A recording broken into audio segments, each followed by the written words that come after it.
people have no energy? Because mental diarrhea. You eat bad food and then try to stop diarrhea, it's not going to work. This much you do. Tonight before you go to bed, keep it down and go to bed. In a little while, if you simply sit here, things around you will reverberate.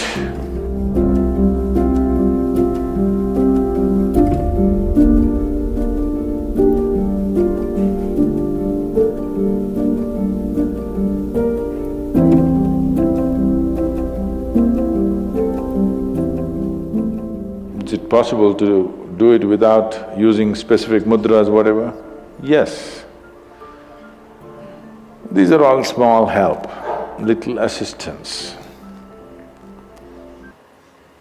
You don't see a Shiva or a Krishna holding mudra and sitting like this, simply intense. Nor will you ever see me sitting like this. No, you will not see me practicing Shambhavi or this or that. If I just close my eyes for 20 seconds, I'm done. I'm ready for the day. So, this is all good help. But is it the only way to do it? No. You can simply sit. If you learn to simply sit, you'll become tremendously intense. Right now, your energy is simply expended by doing unnecessary, endless activity. When you have so much mental diarrhea, how can you have energy? Suppose you have diarrhea, do you see how weak you feel? Yes or no? Right now this mental diarrhea, that's why people have no energy. They want to just eat and sleep all the time, because mental diarrhea, it's very exhausting. If you have physical diarrhea, you know how exhausting it is. Yes? This is also equally exhausting. People are sleeping 8 hours, 10 hours a day, not because they're working so much or their body is in such a bad state, it's just mental diarrhea. If you stop the mental diarrhea, there's enough energy to make this very, very intense. Now how do I stop mental diarrhea? If you have diarrhea, physical diarrhea, what is the first thing to do? Huh? What?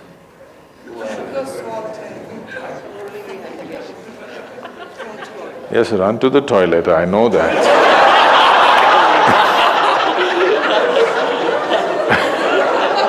I'm saying as a corrective measure, what's the first thing you do?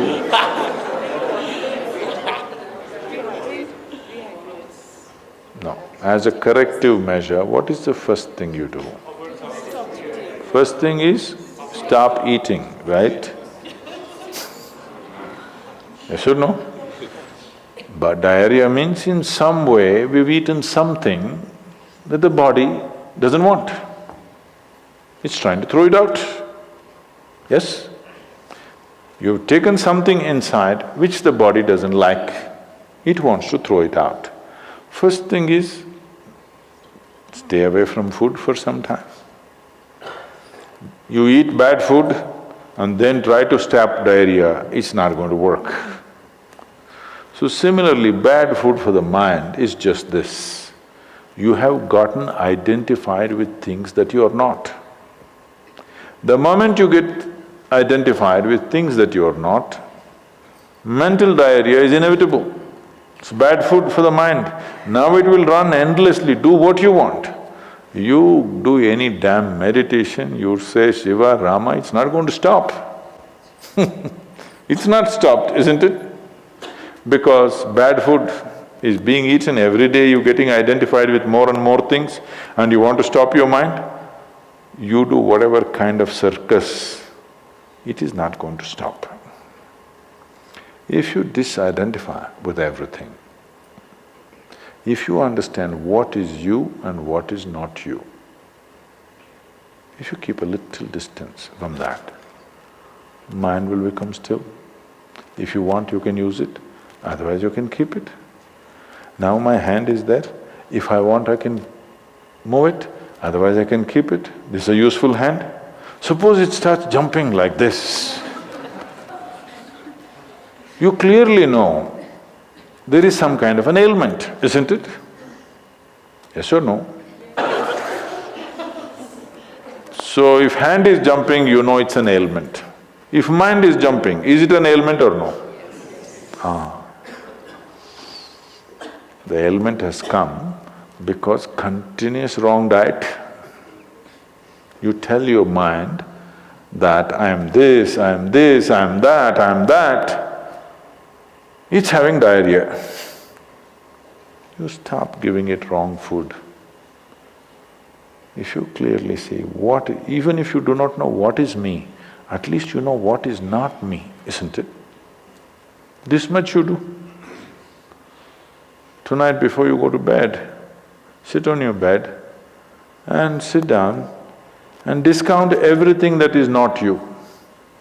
This house in which you're living, is this me? No. This loving parent or mother, father, wife or husband or child, they're wonderful, but is this me? No. Now these nice clothes I'm wearing, is this me? No. Now my body, I like it, but is this me? No. Now I'm having so many thoughts, is this me? No. Now I'm having wonderful emotions, is this me? No. Like this, everything that's not you, before you sleep, keep it down and go to bed. Tomorrow morning, you will wake up considerably more intense than today. Every day you do it, in a little while, if you simply sit here, things around you will reverberate.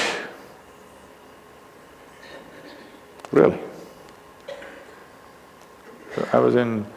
a few years ago, couple of years ago, I was in America and this is a very typically American question. This lady comes up to me and she's very angry. I've been doing this yoga for last 35 years, nothing happened. But you went and just sat on a rock and things happened to you. This is not fair. Where is that damn rock?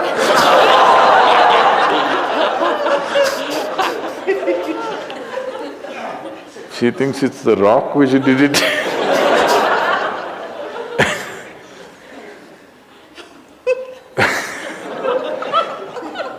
The only sadhana that I did in my life is, right from my very early age, though I was very actively involved with everybody around me, I never identified myself with my parents or my siblings or my endless number of friends or the society or the religion or the country or anything around me. Never identified. Not that I was not involved, I was very involved, very active. Even today I'm very active and involved, but not identified. If you don't identify with anything, there is enough energy in this to become intense. See, I want you to understand, your life energy right now in this body, how many things it's doing here as you're sitting here? Hello, do you know the complexity of activity it is doing?